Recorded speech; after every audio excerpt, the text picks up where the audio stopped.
What's up, everybody? I am so reluctant to make this video because I don't want to sound like a crotchety old man. The get off my lawn guy, that guy. I don't want to sound like that, but I can't have a YouTube channel and a platform like this and look back in 5 years and think, why did I not make one video about this? So stay tuned. I'm going to rant for a little bit and then I'm going to skip to some practical things. If you click on this video, you already know what we're going to talk about, and that is Spotify and why it's the silent killer of all good things in music. Was that superlative enough? This is my favorite mug. A coworker gave this to me years ago when I still worked in the corporate world. If you are not an Office fan, this is an Office, the TV show, the United States version. It's a reference to, I think, season 7 or 8. I want to talk about freaking Spotify, okay? From a application standpoint, from a concept of being able to stream any band, any artist, any album you've ever heard of is amazing. It's so cool. You can just pull it up on your phone and then go for it. And I have been a Spotify customer for many years. Until recently, I woke up one morning and I was like, I am part of the problem. And I canceled my subscription. I was paying freaking $16 a month for a family plan. And even on the free plan, which I don't have, it's still ad-based. And the point of the story is that this company makes so much freaking money.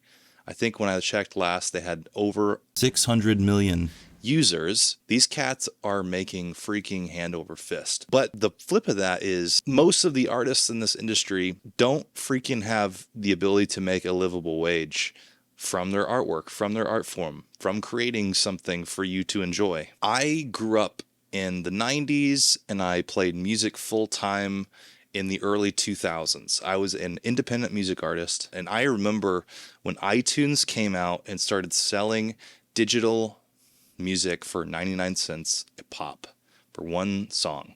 And I think this is still pretty much the normal on that platform. But at the time, the songs were 99 cents. And that was a disruptor in the music industry because now this price of a record that people could charge whatever, now everyone's on the same playing field. It's like, nope.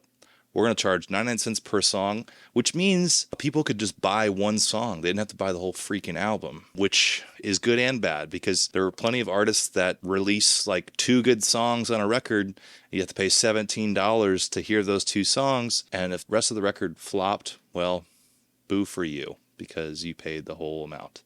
So there's some good and bad to that. Even in those days, 99 cents a track, you as an independent artist could still make 65 cents on the song. At least I did, and it might be more or less depending on who the artist was, but independent music artists, you could go on, pay $20 a year to host your album.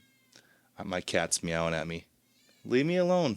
You could pay your yearly fee to host it wherever, and it was such a great thing for independent music. Such a great thing.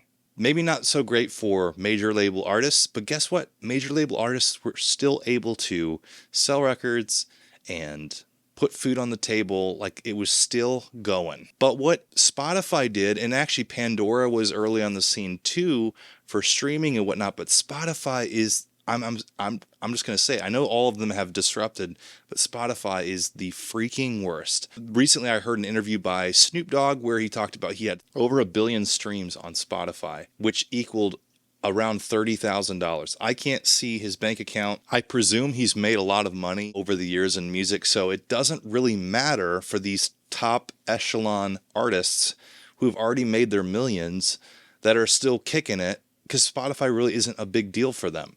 But all of the artists on the bottom, like for instance, they just cut artists under 1,000 streams, they cut their payouts, which I know under 1,000 streams is like, what's the point?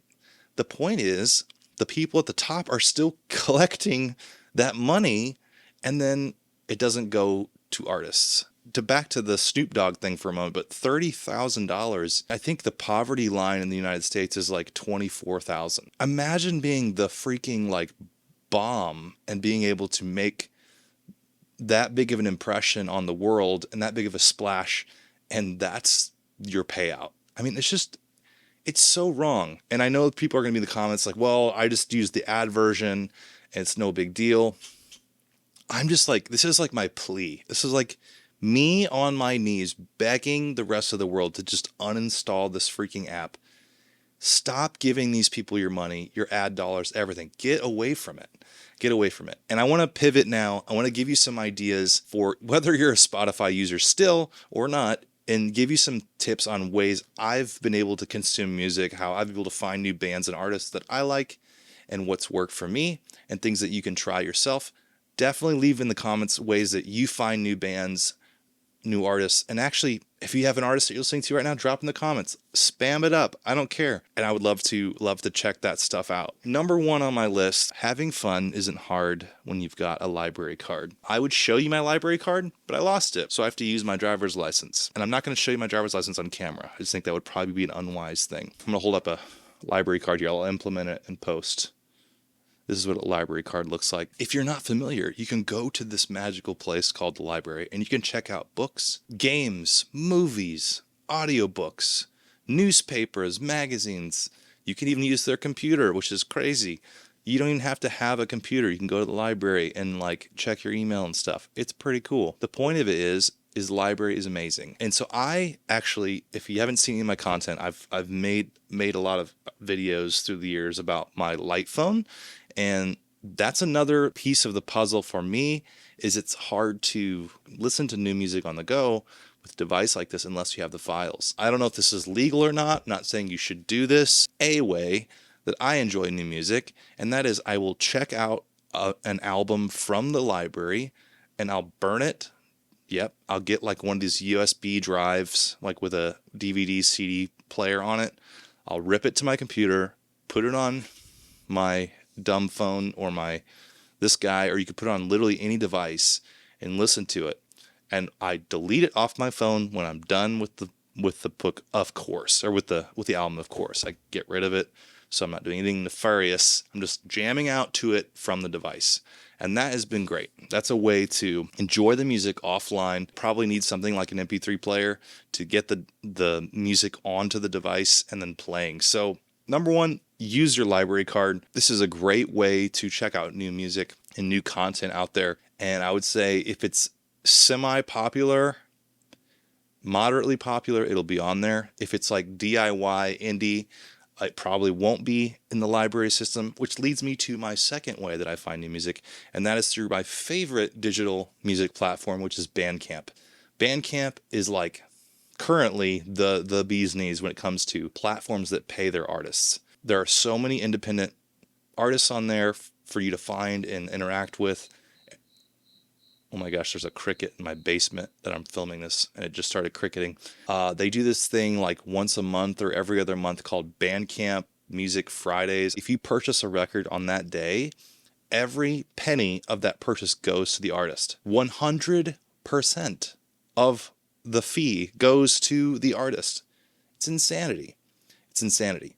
And I am no longer an independent music artist. I still try to write music. I still play with different groups. I haven't written a new song in so long, but I do have all of my music still on Bandcamp. I'm just going to link that. If you want to check out my old music, you can. Number 3 is going to live music events near you. This one's a little bit more difficult, but find local venues, coffee shops, bars, places that have live music, and start building a little calendar of bands that are coming into town or bands that sound interesting.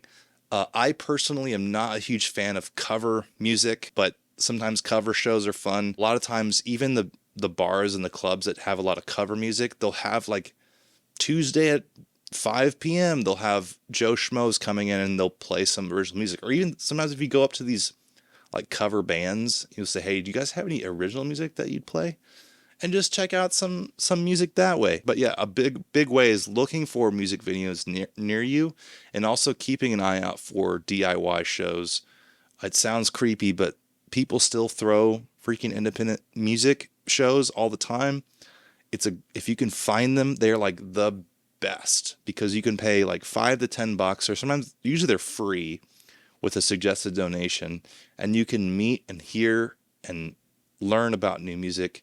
It's a great freaking time. So highly recommend live music. Number 4, buy the physical album. Like, you go onto their website, and usually they'll have a demo of the music you can play straight from the website. God forbid you might have to listen to the Spotify embedded music player on their website. Whatever. Check it out and then freaking get off that thing and buy their record. Like, go on the thing. Get yourself a little budget going. Say, hey, every month, instead of giving Spotify $10 a month, I'm going to give myself $10 a month. And that's going to stack up to be a new record every month, probably. Number 5 is just asking friends and family, what are you listening to right now? Radio obviously is out there. I didn't want to mention it because I think the radio sucks. But you can still go on and find new music by just literally asking your friends and family, hey, what are you listening to? Or, I mean, God forbid, listening to music that you haven't heard that isn't brand new. Like, I like to ask someone, like, what's your like top 3 favorite albums of all time?